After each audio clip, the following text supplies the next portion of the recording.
Well, hello. Hello, everyone. Welcome to the Real Football Fans of New Jersey, episode 220. And boy, is this a good one, Oh, as you can imagine, because we are obviously recapping the first week of the NFL season. And maybe it could be expected, unexpected. It was a weird and wild first it was a opening. doozy. It was a doozy for sure.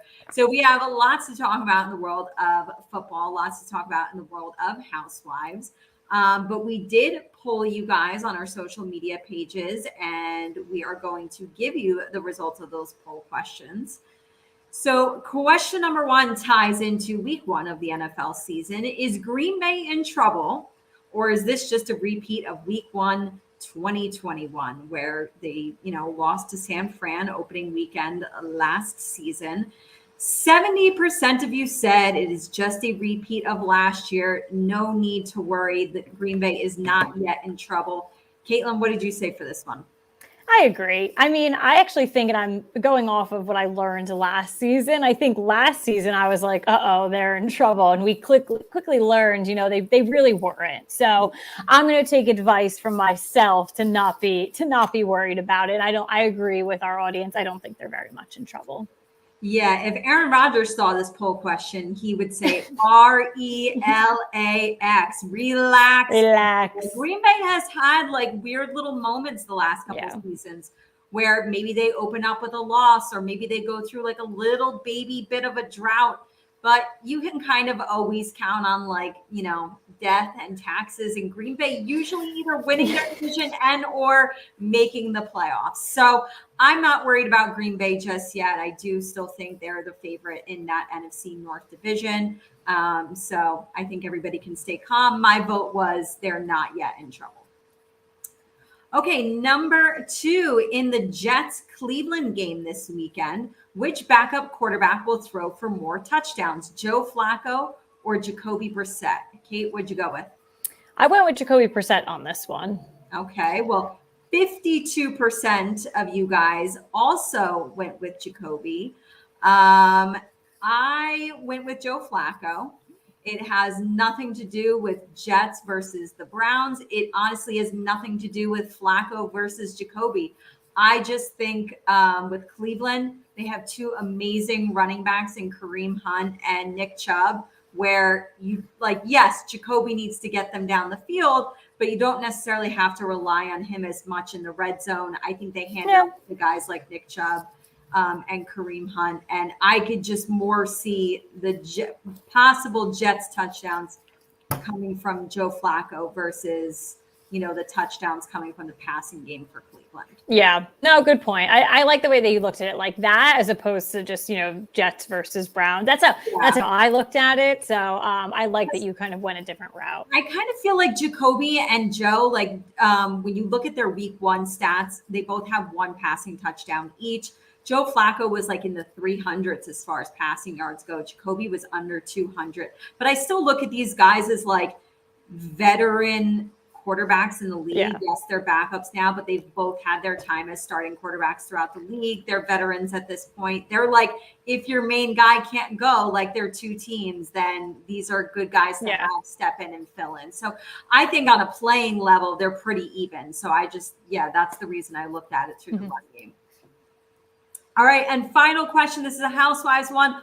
This is happening next month, in a month, basically. So are you going to BravoCon 2022? 66% of you said no. Caitlin, I don't think this is a spoiler for our viewers that we are both attending BravoCon 2022. Yes, no spoilers there. We are going. So hoping though, if you guys are, we're always looking to go to meet people. So we obviously met a ton of people the first year we went. So I can't wait again. But yeah, it's about a month away. I have to check my mailbox. I think our wristbands came in. So more to come on that. I think they're here. Can't wait. Looking forward to it. Yeah, so obviously some great polls, some great engagement from you guys. Thank you as always. And you're watching live on Facebook, YouTube, or Twitter right now, go ask us questions, your thoughts on the polls, your thoughts on what we're talking about. Love to engage with you live. But let's go ahead and get into our big stories of the week for football. We hate to do this week after week, but unfortunately, we are giving you our week 1 injury roundup. Woof. Not only was week 1 a doozy, it was a injury doozy for sure. So, this to me on this list, I think, is the biggest shocking factor. There was a couple others, but I think they kind of went in a positive direction. But Dallas quarterback Dak Prescott is slated to miss 4 to 6 weeks following surgery on a fractured thumb that he suffered in, the loss to Tampa Bay on Sunday Night Football. The time frame could have him back on the field before the Week 9 bye, or as soon as they face the Philadelphia Eagles in Week 6. So Cooper Rush is, planning to start. That is their backup. All I know about this is that the Giants won't have Dak Prescott on September 26th, Monday Night Football. So. Yeah. You know what? Like looking like now at this point with this injury, like I really am looking at the career of Dak Prescott and actually pretty similar to the career of Tony Romo. Like these were long-term franchise quarterbacks for Dallas, which is great. It's really hard to like land a franchise quarterback who stays around for a really long time. But unfortunately, both of those guys have been and are currently very injury prone.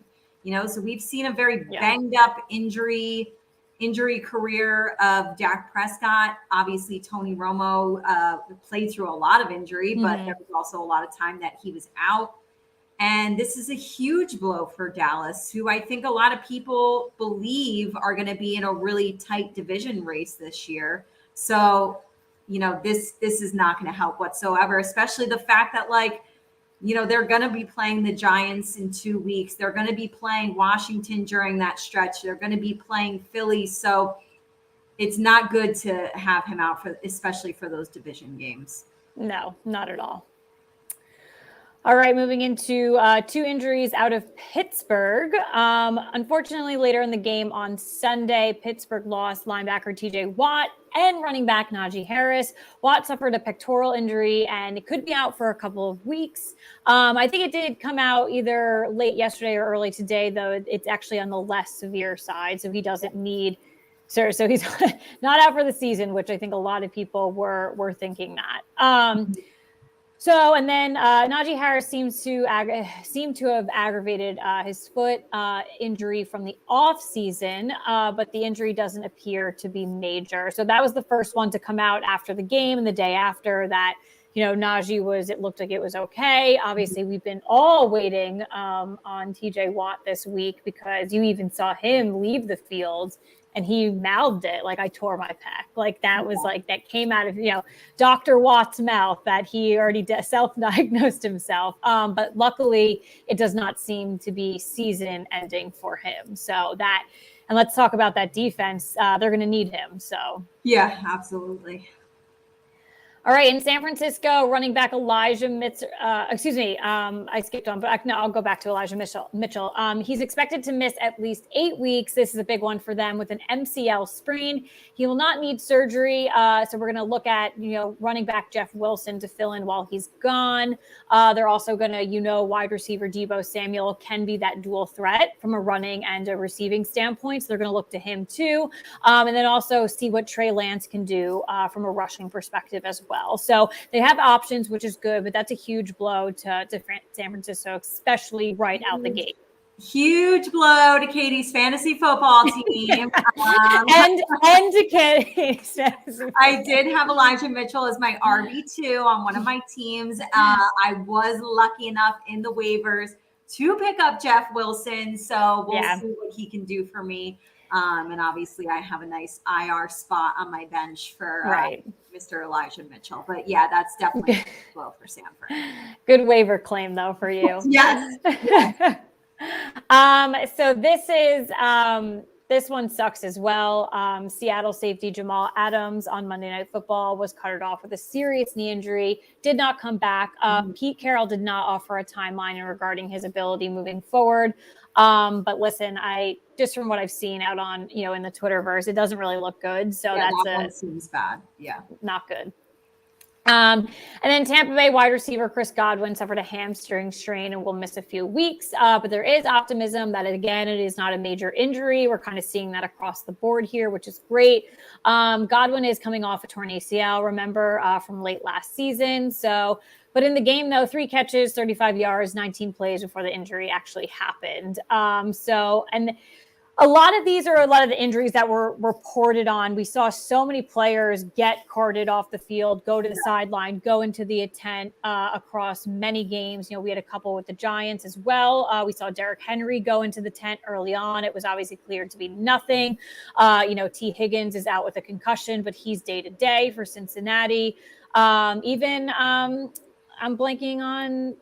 I don't know. I'm like, it was someone else, but like a big name. But yeah, so many things were happening. Unfortunately, we do hate to report on this stuff, but it was a pretty big roundup for week 1. So, yeah, I mean, and I think they were talking about Denver in the Denver-Seattle game. How Denver they did not play any of their starters in the preseason, and so. When you have things like that, like obviously there's only 3 preseason games now. So yeah, some of the teams are not playing their starters or playing them a very, very minimum amount. And do you blame them? No. That there's like a big injury roundup for week 1. These guys have not yet hit the football field in that capacity that extends, hitting as hard, real-time game time.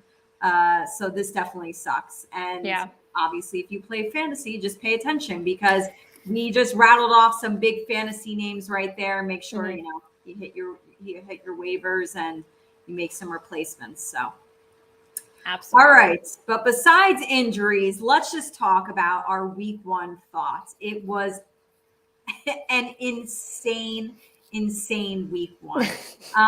We started off right out of the gate with that amazing opening game that we were all so looking forward to with Buffalo versus the reigning Super Bowl champions. We thought it was going to be a complete shootout, total offensive game, and it was on one end of the field. So Buffalo surprisingly blew out the Rams 31-10. Allen had a great game, already making a strong case for MVP. 3 passing touchdowns and a rushing touchdown. So Buffalo, look out. They are not to be messed with. No. New Orleans kicker Will Lutz kicked a 51-yard game-winning field goal to defeat division opponent Atlanta 27-26. I was surprised that one was as close as it was. Chicago with one of the biggest upsets of the weekend, beating San Fran 19-10. That was some ugly weather in Chicago, lots of rain. Puddles. It was a water park. Didn't have George Kittle, lost Elijah Mitchell. Yeah. Trey Lance didn't look really great in his opener. Who's going to look good in that weather, though? Honestly, that was like, there's rain, there's snow in the NFL. Like, obviously, there's all weather. I haven't seen that ever, I think, in my lifetime watching football. There was legit like pools. Like I could have put on my floaties and gone swimming. Yes. Another upset. We had Pittsburgh beating Cincinnati 23-20 in overtime after both kickers struggled to end the game. There were a couple missed kicks there late and in overtime. And then let's not forget Joe Burrow. He threw for 4 interceptions in that game and was sacked 7 times. That offensive line has clearly not improved. And people were like kind of worried about Cincinnati going into this season. Like, they obviously had a magical, unexpected run last year, and people were just like, well, it could really probably only happen again if that line improves. And right now, that was just not a good start for the Bengals. Not a good showing. And that's a fantasy thing for me. That sucked. So I have Joe Burrow as my starter. That was rough for those of you who had Joe Burrow. So Cleveland kicker Cade York kicked a monster 58-yard game-winning field goal to beat Carolina 26-24. We saw a lot of like massive, like big-time game-winning kicks like that, but we also saw a lot of missed kicks. A lot of misses. A lot of poor snaps too across like special teams this weekend was, I don't think anyone particularly showed up from a special teams standpoint. And you see that in the first couple of games. And I wonder, it's like, that is, I wonder if teams like don't put such a priority on it, like going and They should. Oh my God, it was definitely sloppy out there for sure. Yeah. Okay, so Indy and Houston, we have our first ugly tie of the season. Not just a tie, an ugly one. Ugly one. 2020 tie between division rivals Indy and Houston, and that was just ugly. Kate, I know, Right. and I'm not even calling you out because I was wrong on my lock pick, but I know Indy was your lock pick to beat Houston. I was right there with you. They played that was an embarrassing game for the Colts. I'm not even going to bring up the Texans because, like, I don't know. That was probably, I don't even say they played good. The Colts it was embarrassing what they put on that field. Yeah. Okay, a great upset in our world. The Giants upsetting Tennessee 21 to 20 with a late 2-point conversion to take the lead. Obviously, beautiful. I after the game, I just literally looked at my husband and I was like, I don't remember what this feels like. How this feels like. We just won the game, like in week one. Like I think it was only our second like week one win in the last like 10 years. Yeah, 2016 was the last time we were 1-0. Oh my God. I genuinely don't remember what it feels to win, to like have this feeling. So it was wonderful. It was a huge game. I'm sure awesome. Maybe we'll get out into it throughout the episode, but that was obviously a big time win and another upset. It was just upsets all around. So all around. Speaking of, this was my upset pick and it came to fruition. Minnesota upset Green Bay 23-7. Monster game from Justin Jefferson, 184 receiving yards and 2 touchdowns. Kansas City, they blew out a good Arizona team, 44-21. Behind 5 passing touchdowns from quarterback Patrick Mahomes. And then our final upset of week one, our last game of week one, Seattle. This was my lock pick that did not come true. Seattle upsetting Denver 17-16 with Denver's late game decision to try and win on a 64-yard field goal that was missed by Brandon McManus. That was obviously like a highly critiqued decision by rookie head coach Nathaniel Hackett. I know everybody under the sun has come out and said that it was a poor decision. So dumb. Pay Russell Wilson the amount of money that you do. He is Russell Wilson. On 4th and 5 with the game on the line, put the ball in his hands. Don't kick a 64-yard field goal. That was going to be the second longest field goal if made in NFL history. Right. Like, nobody's out there kicking 60. It's not. And Brandon McManus is great. You know what the funny thing about that kick was?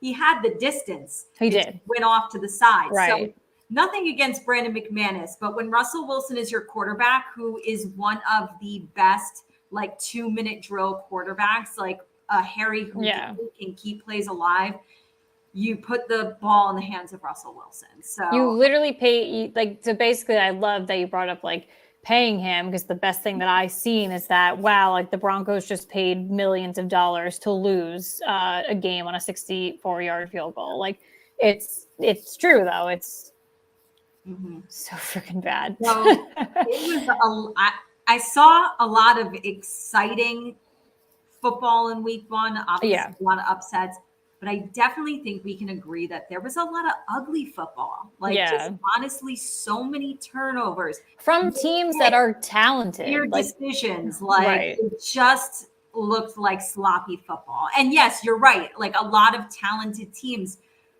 Dallas, putting up against 3 points. And that was with Dak in the game for most of the game.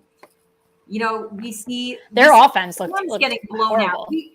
We see the Rams and the Niners, who are both in the NFC Championship game. The Rams only put up 10 points, and then San Fran lose to what a lot of us have predicted will be like a bottom 3 team in the league this year, the Chicago Bears.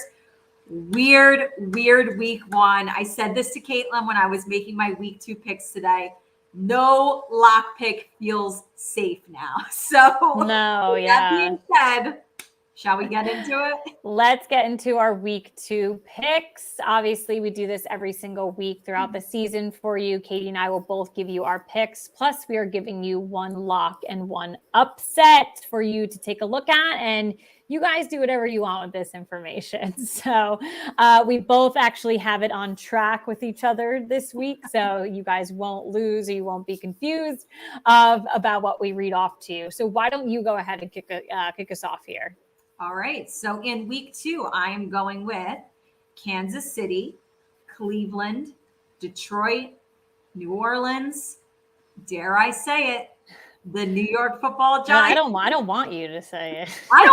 Trust me, I don't want to say it either. I know me saying it means it's going to be a loss. But the New York Football Giants, Pittsburgh, Indy, Baltimore, the Rams, San Fran, Cincy, Denver, Las Vegas, Green Bay, Buffalo, and Minnesota. Sorry, you go. My lock, nothing feels safe right now. I didn't think there were many good options. I really didn't. My lock is going to be Buffalo over Tennessee. And that's not so much against Tennessee. It's just like, I can't imagine someone beating Buffalo right now. Right. What they just did to the Rams, that the Rams are a better team than Tennessee. So I'm scared for anybody that faces Buffalo right now. My upset, which I picked before I found out their quarterback might be a little bit banged up. I'm going with New Orleans over Tampa Bay. I think he'll be okay. I think he'll be okay too. Yeah. And even if he's not okay, there still is a man named Taysom Hill who's there. So you never know. You never know. Oh, and by the way, they have Andy Dalton too, because Jameis was like a little shaky in week 1. And they were like, well, they have Andy Dalton to come in. I'm like, oh my God, Andy Dalton. Like, I just assumed Taysom Hill was coming in. We have Andy Dalton too. The backups, like I always need to like remember who went where, but this weekend was particularly also tough too, because I had to like remind myself that, Matt Ryan is now on the Colts. And I was like, there was like a lot of shifts. And I was like, oh my goodness. But I must say, out of all of them plopping around, I must say Baker Mayfield looks the most natural on the Carolina Panthers, because it's always weird to see someone else suit up for another team. He looks the most natural. So we had 14 the same. Okay. Oh, that's like 2 different, really. Yeah, but was it 1, 2? That's okay. I'll count. You count. I could have messed up. Okay, so I'm going with starting with tomorrow night. I'm going with the Chargers. I'm going with the Cleveland Browns, Detroit, New Orleans. I am also going with the New York Giants, Pittsburgh, the Colts, Miami, the Rams, the San Francisco 49ers, Cincinnati, the Broncos, Las Vegas, the Green Bay Packers, Buffalo, and Philadelphia. My lock is the same as yours. Buffalo over Tennessee. It felt like the safest bet, but again, nothing's safe. And then I guess I didn't necessarily know, since I guess like on paper you can determine what an upset is, but both teams are technically 1-0. So I did pick New Orleans over Tampa Bay as well, but I didn't know. But then I also did, just in case if people don't want to consider that an upset, I picked Detroit over Washington. So. Well, I don't think that Detroit-Washington game is an upset. I think those are 2 very equal people equally. And obviously I picked New Orleans over Tampa Bay as my upset. There's only been 1 game. So yeah, you're going to see a lot of matching records here, but I think that Tampa Bay is going to be the heavily favored team in this game. So I would say that New Orleans over Tampa Bay is a good upset. And we had 3 different. So we're pretty on par with each other, we were last week. And obviously we are stride for stride. We are going with the same locks and the same upsets this week. So all right. Good luck to us. We'll see what happens. Who knows? Just throw it out the window. Who the hell knows? Okay, so big stories of the week in the world of housewives. Let's talk about Miss Teresa Giudice. She's always, a topic of conversation in the news. Dancing with the Stars. So this past week, it was announced that she is joining the season 31 cast of Dancing with the Stars just 1 month after her wedding. She will be partnered with Pasha Pashkov. I'm just going to tell you guys right now, I've never watched a single season of Dancing. I don't watch it. But obviously many of you do, because we are going on season 31 now. So her partner is Pasha, and she will be competing against cast members like Selma Blair, Vinny Guadagnino from Jersey Shore, Jesse James Decker, and more. Teresa's not the first housewife to be on Dancing with the Stars. There's actually been a ton of them. Jane, Nene Leakes, Lisa Rinna, and Lisa Vanderpump have all previously competed on the show. But it was Atlanta's Kenya Moore, who has also been on. That was the one to convince Teresa to say yes to this show. So Teresa and Kenya connected and built a strong friendship after their time together on Real Housewives Ultimate Girls Trip. And Teresa basically called her to discuss the opportunity that was presented. And Teresa was actually approached to do Dancing with Stars back in 2016, but she did turn it down since the offer came right after she was released from prison, and obviously didn't want to spend any more time away from her kids. So Dancing with the Stars season 31, again, I don't watch it, so I was surprised to see that it's premiering on Monday at 8 p.m. on Disney Plus. I thought it was like on basic cable still, but no. Well, that's why I think it can't be as popular anymore, because it used to be on ABC. So it's clearly been around for, so I guess now it has to be less popular if you put it over to Disney Plus. I guess so. So that is, if you have Disney Plus, it will be premiering on Monday at 8. You will be able to watch that. Good luck to our girl Teresa. I could actually, without seeing the show before, I obviously know the gist of it and the premise. I actually could see her doing well. Yeah. She is already, like, I think a lot of people go on that show, and what I always hear the feedback is like they get in the best shape of their life. Teresa's already in really good shape. I mean, she's been in a bodybuilding competition. She knows what it's like to like put in hard workouts and like get the work done. So I think she's very competitive too. So that's where I see her having success on this show. So it's gonna be interesting to see. And she has like a personality. She's on camera. I think sometimes you see people go on the show and like they're a little nervous, they're like robotic, like they're stiff, and like that's the feedback they get from the judges. I've seen like a couple. There was a football player that was on. I think a bunch of football players. Well, yeah, I think the one I was trying to watch. I think Deion Sanders. It was on recently, I think. I think I watched a couple of episodes when Calvin Johnson was on. I'm like 90% sure it was him. And I think Victor Cruz was on. I think he might have been. So like, I don't watch it. I do always watch when they announce who's going on though, because I always find that interesting. Yeah, no, and you know what? I was like surprised, but not surprised to see how many former housewives, because not to rip on the housewives here, but I feel like they don't pick like actual celebrities. They pick like those C-list, like D-list celebrities, like reality TV stars, basically. So, like Vinny from Jersey Shore and Teresa from Housewives. So I just didn't realize it was that many. So I'm curious to see who's done the best, like who's gone the furthest out of all of them. I could see Erica Jane going far on it. Obviously, she's like kind of a performer. Yeah, I don't know, actually, looking at that list of people. Who like, right, to like find out who did the best. So well, maybe we'll catch a clip or two of we'll Teresa, definitely follow along at least with what she's doing. Like, absolutely, we'll see when she's eliminated or when she moves on, etc. All righty. So moving into our other story here, we're ranking some New Jersey ladies, but they're women of the past, so they are not current ladies. So ScreenRant.com had an article ranking each past housewife from the Real Housewives of New Jersey based on entertainment value. So we look at their list and then we put our own rankings together. So there's only 8 former ladies. So that's a pretty big. 9. Oh, 9. Sorry, 9. I'm sorry. Grouped 2 of them together. Oh, yes. I keep forgetting that factor. And I always think it's interesting because, like, you look at the other franchises and they bring on so many different, like, New Jersey is stuck to that small, it's a small amount of people. Yeah. So it's really good that we've had such a solid cast for a really long time. So I agree. Yep.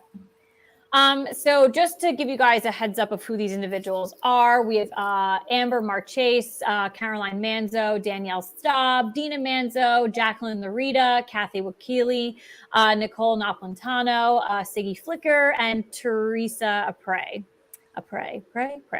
Whatever. So this is the list from screenrant.com going from number 1 to number 8. But again, there are 9 women who are grouped together. And again, this is based on what they feel is entertainment value. So coming in at number 1 for the, the reason that they are grouped together, if you don't remember, 2 of them are like our twin sisters. Yes. So they group them together. Mm-hmm. Do you want to do all of us one, or do you want to read theirs first and then ours? No, let's give all 3 of our lists together. Okay, perfect. Oh, sorry. Okay. I was reading my list. My bad. To start, I was reading. Okay, so number 1, screenrant.com went with Dina Manzo. Who did you go with?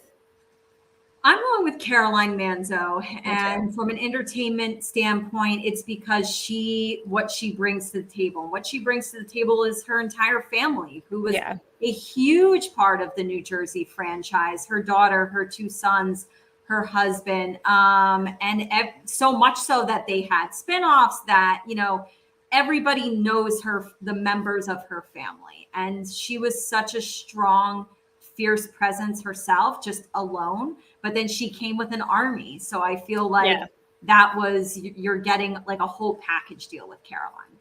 Yeah, I went with Caroline as well. I'm surprised that they put Dina in front of her. Because Caroline was the reason why, again, like her family was there and like had all of that storyline, the whole plot. Caroline was basically like the mob boss of that family. Yeah. Like she did everything. So, and she was one of the heads of the entire show, the entire franchise. So definitely agree with you on that one. She was kind of like, Teresa and her kind of shared like that head honcho, like main housewife role in those OG seasons. So, all right, coming in at number 2, this is where ScreenRant.com puts Caroline Manzo. So who do you have at number 2? Okay, keep remembering, people, this is entertainment value, not who we like. We probably have the same person. I have Danielle Staub. Me too. How many? Yeah, hate her or love her. Yeah.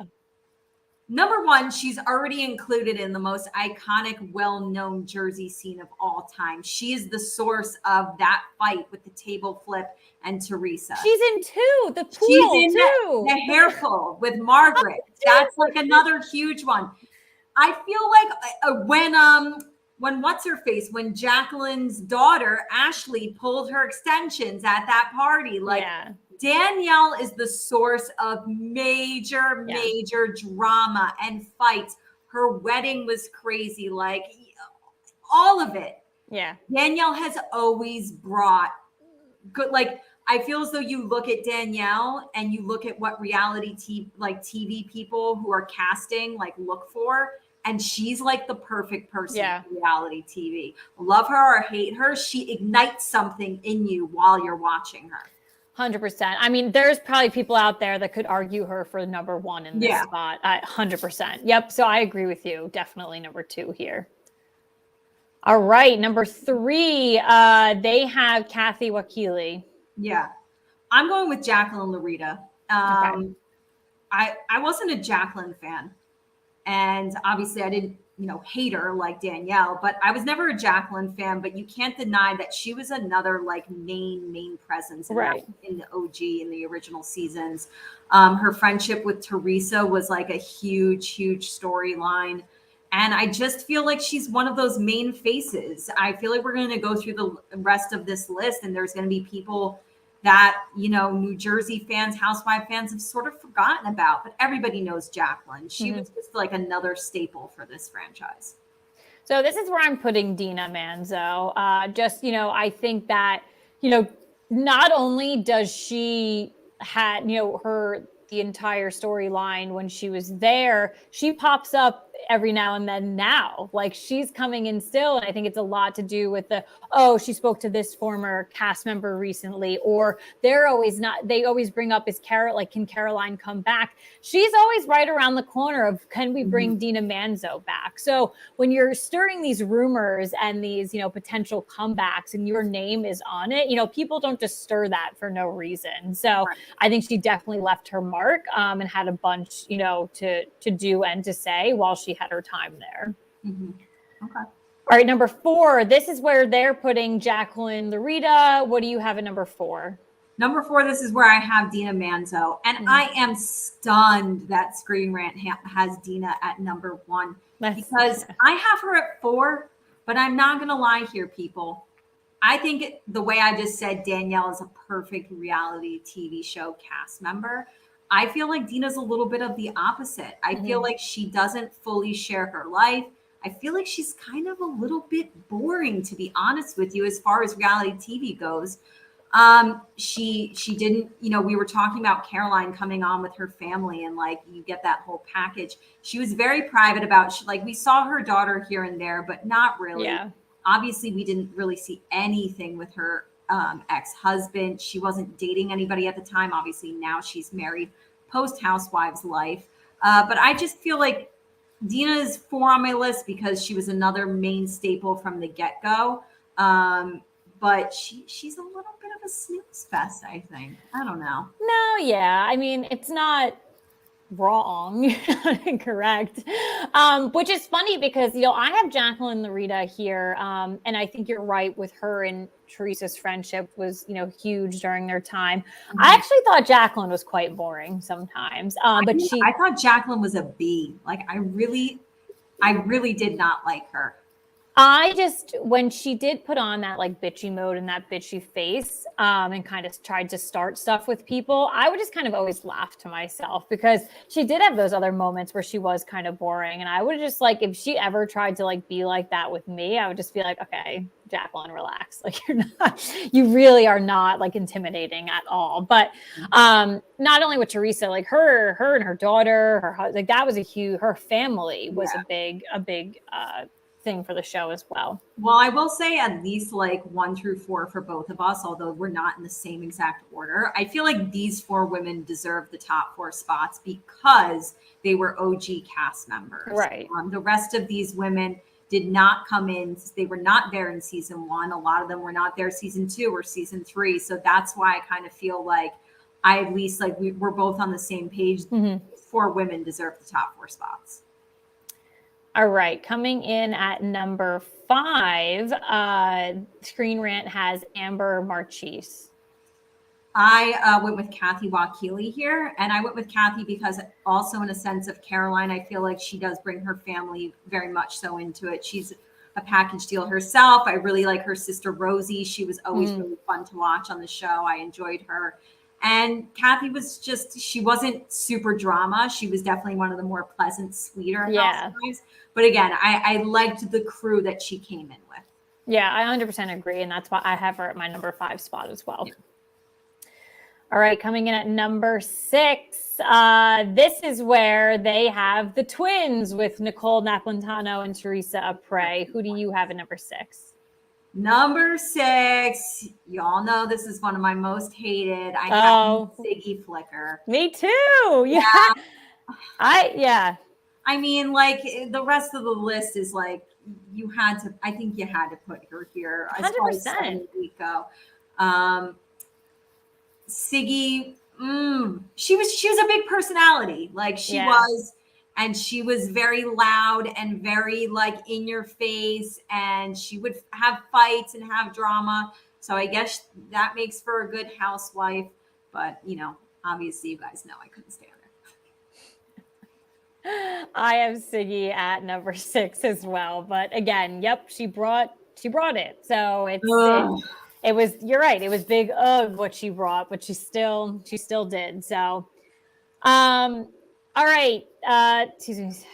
I lost theirs. Oh, okay. Yes. So coming in at number 7, this is where Screen Rant has Danielle Staub. That makes no sense to me. Makes no sense. Who do you have at number 7? 7, I have Amber. Me too. Because I'm sorry, but the Twins, I think. Talk about wet blanket. We can just skip ahead to the Twins both being at our 8th spot. Yeah. I feel as though the Twins are the most, not just in New Jersey, across all Housewives franchises, two of the most forgotten cast members who have ever existed. I think they were on for one season. They were awful.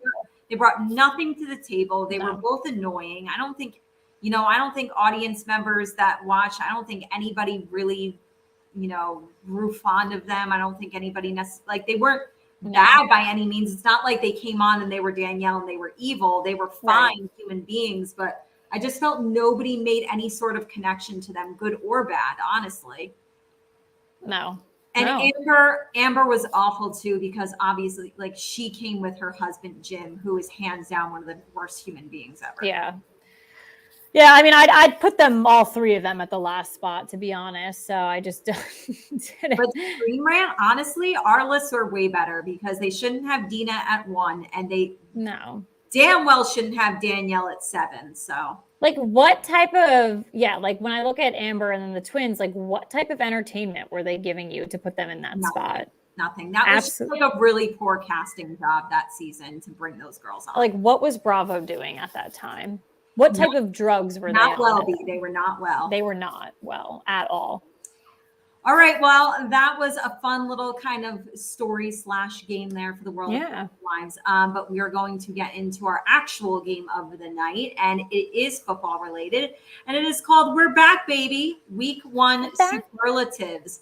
So the NFL season finally kicked off this past week, and just like we did last season, we're going to look at all the Week 1 games and give our picks for the following superlatives. So we have the player that surprised us the most, good or bad, the team that surprised us the most, good or bad, your own personal fantasy football stud of Week 1, your own personal fantasy football dud of Week 1, your best Week 1 pick you got right, your worst Week 1 pick you got wrong, best quarterback performance, best running back performance, best wide receiver performance, and best defensive performance. I guess you could have gone player or team for defensive. I went with team. But yes, either way, I just realized that now as I was saying it. I did as well, but I did point someone out. So I did a twofer. Cool. All right, so let's kick it off with number 1, the player that surprised you the most, good or bad. Who did you go with? Strictly from a stat line perspective, I went with Carson Wentz. He 313 yards, 4 touchdowns, 2 turnovers. I know that's a lot, but it was a turnover weekend as well. We didn't even bring that up. It was definitely an interception. So for the most part, that was kind of surprisingly good. Washington doesn't have a standout player on their team. I mean, if you want to raise your hand and say it's Terry McLaurin, that's totally fine. If you want to make an argument for Gibson, sure. Obviously Chase Young is out until he comes back. He's probably going to be the bright spot of that organization. But right now they don't have anyone. So I think Carson Wentz actually did that on Sunday. Do I think it's going to last the whole season? No, but I was just surprised that he came out that strong against Jacksonville. I understand that, but those stats are really good. So definitely agree with you on that one for sure. And also agree with you that I don't think that's going to last. Don't get excited, Washington fans. But it was definitely he overachieved for Week 1, I would say. Yeah. My person overachieved as well. This surprised me for good reason. The numbers are not anything flashy, but I'm surprised by Seattle quarterback Geno Smith. Yes. I know the numbers are not flashy, but there was also no mistakes made. He went 23 for 28, 2 touchdowns, 0 interceptions, a 119 QBR rating. He game managed. Mm-hmm. He was going against a good Denver defense. The night was all about Russell Wilson returning to Seattle. Right. And somehow Geno Smith shined, and it's like, oh my gosh. So that was definitely hats off to Geno. He did not let the presence of Russell Wilson and how big that game was and how much that meant affect him in any kind of way. Right. So honestly, I was super impressed by him. Me too. All right, number 2, the team that surprised you the most, good or bad. This is bad, and this was my lock pick. I'm going with the Indianapolis Colts here. You know, they not only tied the Houston Texans, they had to come back to tie them. They ended up waiving Rodrigo, their kicker, the other day because of how poorly he played. Imagine waiving your kicker the week 2 of the freaking season. Because honestly, like, he's good enough that a lot of people picked him, drafted him in fantasy. He's not like a bum kicker. No. So to make to make that decision, like clearly, like there was a lot of poor, I don't know, just a lot of poor play on Sunday. And then, you know, for them, they didn't score any points in the second and the third quarter. So they really, like I said, they had to come back to tie. That was a fourth quarter scramble. So really just awful performance by the Indianapolis Colts on Sunday. Yeah. My team goes hand in hand with my player. I'm going with Seattle. That was like, obviously my lock was Denver beating Seattle. So yes, that was my biggest surprise of the weekend. You know, they obviously beat Denver 17-16. Huge win. Again, like I was laughing with Caitlin. I was like, man, I talked so much shit about Seattle. And I stand by the fact that I think it's going to be a rough year for them. But this was a huge, let's say they only get one win all season long. I think if they could look at their entire schedule and be like, oh, which game do we want to win? This probably would have been it. Like, let's Russell come back to Seattle and let's beat him. And they did it. And they probably wanted to get it over with too. It was such a dramatic game. Monday Night Football, week 1, Russell coming back. Like it was huge. But it was like a show. It was like a Broadway show, honestly. Like hats off. They're always an amazing fan base. But hats off to the 12th man in Seattle. Those fans, like they were roaring all night. Oh yeah. Oh, that was crazy. But yeah, good for Seattle. Congrats to them. Sucks that they ruined my lock pick. All right, your own personal fantasy football stud of week 1. I know you have 3 teams. I have 2 teams, but who was your best this past weekend? Hats off to Justin Herbert, putting up 29 plus points, really just coming out of the game hot and just keeping, you know, the Chargers intact and just doing everything he can from a QB perspective. So I'm happy I hooked him in early. Really good to have him on my team. Unfortunately, it was L's all around for me this past weekend, but I know it sucks. But wouldn't you take 3 L's in a Giants win? Like you take. Oh yeah. Yeah. And Alabama was close to the wire too, and they So it was if there was losses all around, it would have been a weekend. Oh my God. It was a very stressful weekend. Well, I too had Justin Herbert on my other fantasy football team, but I'm actually going with my other quarterback, Kansas City's Patrick Mahomes. So I'm going to give you guys such a laugh right now. I wanted to jump early on a quarterback in this one particular league that I had played in last year.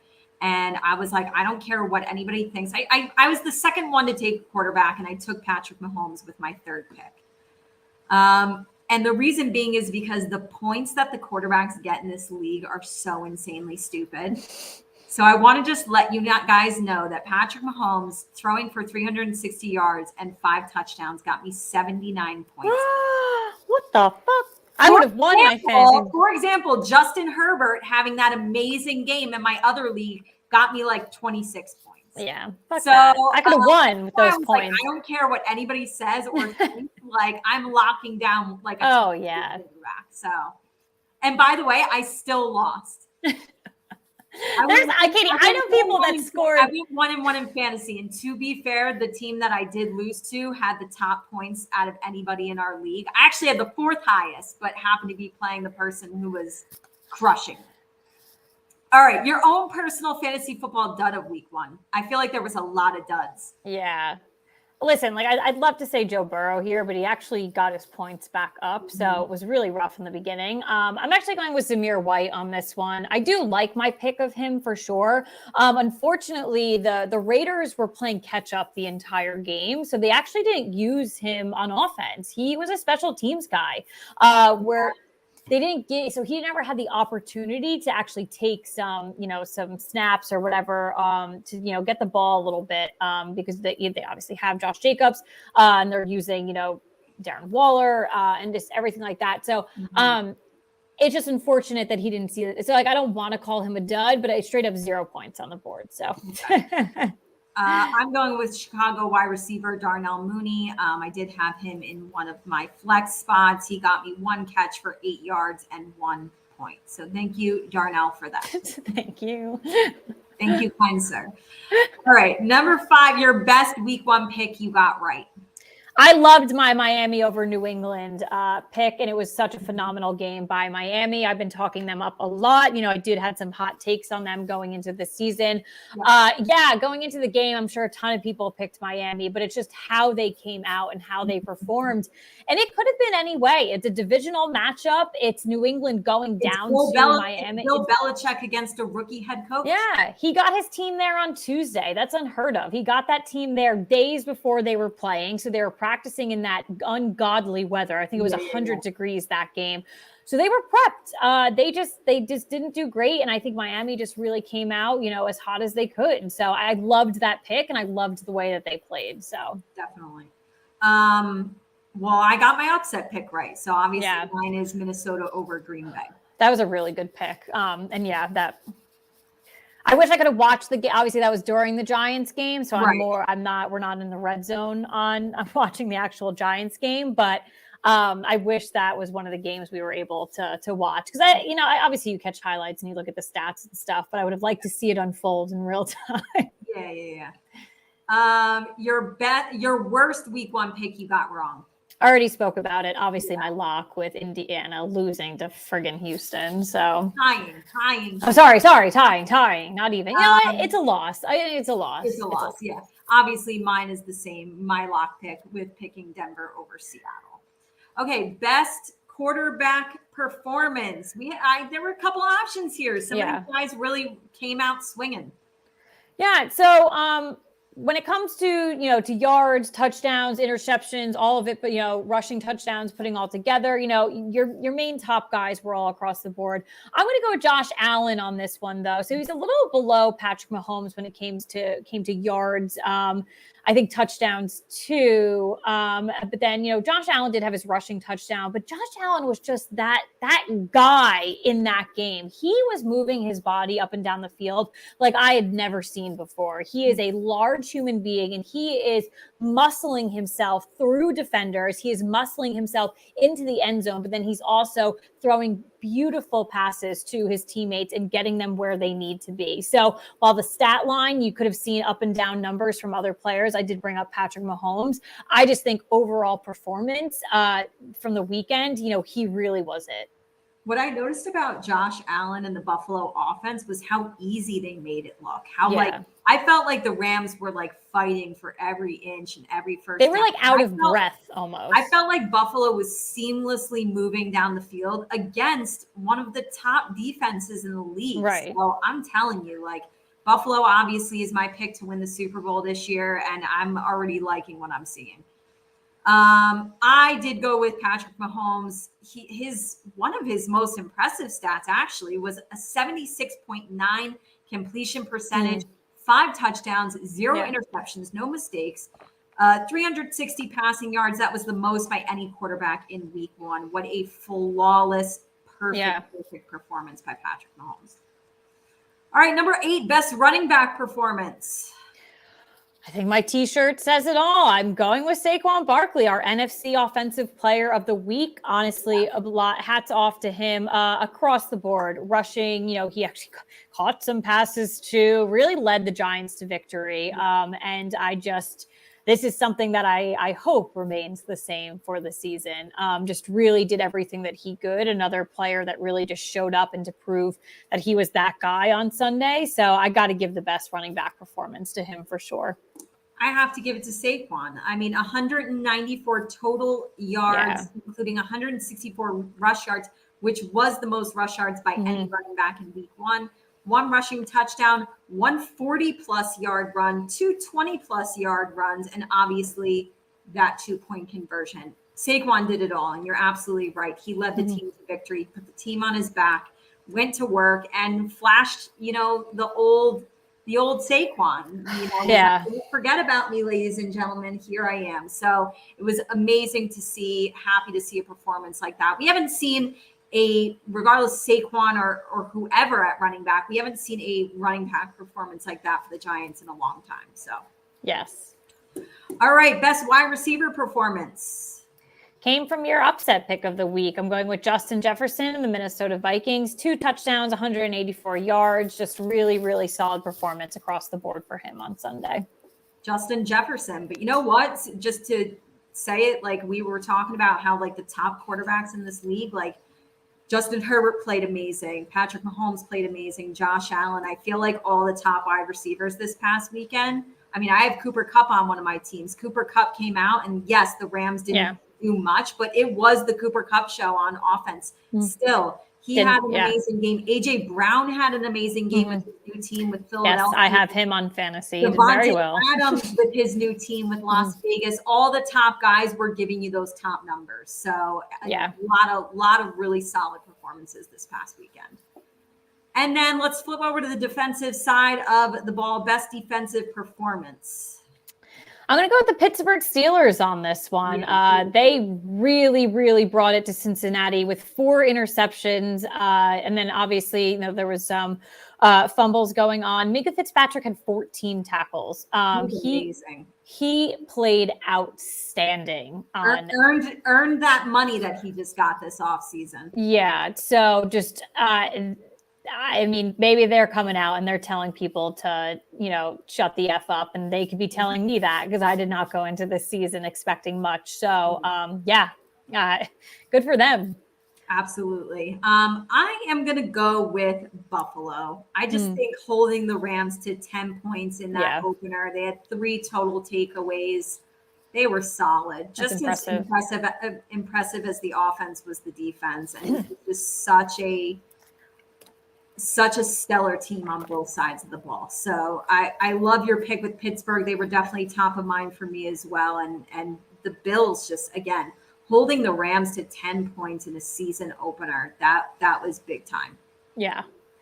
All right. Well, that was a great game. That was a crazy week 1. I'm so looking forward to week 2. I'm like, I'm like, oh my gosh, it's only Wednesday. Like, I want it to be tomorrow. I want more. I know. Because funny enough, like tomorrow night is the Chiefs and Chargers, which is not only a great game, but those are my 2 fantasy quarterbacks. Yeah. Like, I get to just sit and watch them both. So that'll be a lot of fun. And actually that kind of gets into our get it off your chest for the night, kind of ties into what you're going to be doing. But this is that part of the episode. Yeah. Positive, negative, football, housewives, wine, life. Do you want to kick us off? Why don't you kick us off? Because I feel like I just segue. Totally fine. So in regards to Thursday night football, which is tomorrow, I'm not sure if many people realize this, or maybe they thought it wasn't the only option. You can literally actually only watch the game on Amazon Prime tomorrow. So it's this new thing with the NFL. They did sign a massive deal with Amazon in the off season. We didn't report on it, but it was across, the entire thing. I think they've been dabbling back and forth with streaming services just for a while, kind of seeing, what's the best. They do have partnerships with a couple, as you look at Hulu, YouTube TV, they all have live sports on them. So there is some partnerships going on there. Of course, Disney Plus owns ESPN. There definitely is some partnerships going on, but the NFL actually owning or having their own section in one spot. So Amazon Prime is where you can watch the game tomorrow. That is literally it. Fortunately, I think a lot of households probably do have Amazon Prime just from ordering Amazon packages. I use my sister's account, to be honest. So I do have Prime. So it's on my TV. So I will be getting the game.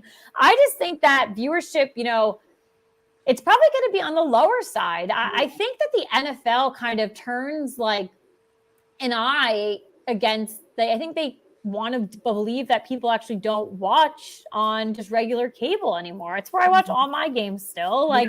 And what if you go out to a bar? They don't have Amazon Prime. They don't use streaming services. Like, if anything, they'll get like Red Zone, or they'll get like, I forget what that other channel is, but like, they're not going to get a streaming service. Like, what bar owns Netflix? You're not watching Netflix at a bar. Like, I don't know. So I just think it's a little silly, in my opinion. If you want to have Amazon Prime have the exclusive rights to Thursday Night Football, that's fine. But like, it's got to be somewhere else, though. Like, and maybe there will be some like loophole where it's like on a localized television. I'm not sure, though. From everything that I've read, it's only on Prime tomorrow. So it's like when they do it on Nickelodeon, they still make sure to do it on another channel. Well, at least Nickelodeon is a channel that everybody gets, but they still make sure to put it on somewhere else. I actually don't get Nickelodeon. It's so weird. Okay, that's random. Maybe I don't. I don't get. I get Nickelodeon. I don't get like Teen Nick. It's so, I don't know. It's so. Well, listen, I do have Amazon Prime, so I'm thankful for that. But I'm just thankful that you even mentioned it, regardless, because I would have been like looking, searching for it like a maniac last night. Yeah. You're like, where the hell is it? So I'm glad you brought this up, because I had no idea. Very silly. Very silly. Agreed. Well, my get it off my chest is about ties in with Saquon and that performance that we just talked about him having in week 1. And he was actually named the NFC Offensive Player of the Week, and deservedly so. But what bothers me is on NFL.com, after every week of football, they do the FedEx Air and Ground Players of the week. Oh my God. Yeah. You vote on them, right? And they give you 3 options for passing and 3 options for rushing. So the air and the ground. And I actually went yesterday being like, okay, it's never a Giants player. Like, let me get on there and like vote for Saquon. And I go on there, and Saquon was not one of the options for rushing. Okay. So, and this is not just NFC or AFC, like this is just across the board. Yep. So over him was Jonathan Taylor, DeAndre Swift, and Nick Chubb. Out of all, if you put in Saquon with those 3 guys, Saquon had the most rush yards and had the most total yards by far. So please, somebody explain to me how he was not included in that list, how he was snubbed from that list when he literally had the top stats of any running back this past weekend. I'm thankful and happy that he was named NFC Offensive Player of the Week, but you know, that's also just the NFC. That's not the whole league. So like, you're looking at the whole league like this, and you snub him like that. That pissed me off. That was shocking. I really and truly did not understand why. And I know that you spoke about Carson Wentz, and I totally agree with you, by the way. He was one of the options for passing, and left off from that list was Josh Allen. So that was interesting to me as well. Well, there's like pulling people like out of their asses. I feel like assume that Josh Allen, they're like, oh, well, we can't have Josh Allen win it every single week. Oh my God. So he's going to be in the top 3. Carson Wentz will never be there. Let's sprinkle him in. But then they should have thought the same thing for Saquon. Like, I know. We'd never have Giants players. Let's give him a chance. Yeah. But he obviously deserved to be there. It's not like he didn't, deserve that spot.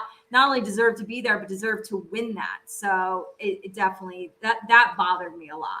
That pissed me off too. And I had noticed it. So they go actually on Twitter, and they ask for votes on Twitter every week as well. Yeah, I was like, oh my God, I can vote. I can vote for a Giants player. So I must tell you, though, that the world is on, your side for this, because when you looked at the Twitter replies, even non-Giants fans, everyone was just, where the fuck is Saquon Barkley? It was just I even replied back. I got a lot of engagement. I was just like, It was just a long list of, there was no even argument for like another player to be in there. It was just literally him, like across the board. Like, so receipts don't lie, numbers don't lie. We say that all the time on this show. The proof is in the pudding. The proof is in the stat line. So I really have no idea what happened there. Yeah, it was wild, but all right. Well, hopefully, another good, maybe we'll have another stellar week 2 from Saquon. He'll fight his way onto that list this week. I hope so. We shall see. But as far as things that you do not want to miss this week, we have the Real Housewives of Beverly Hills on tonight at 8.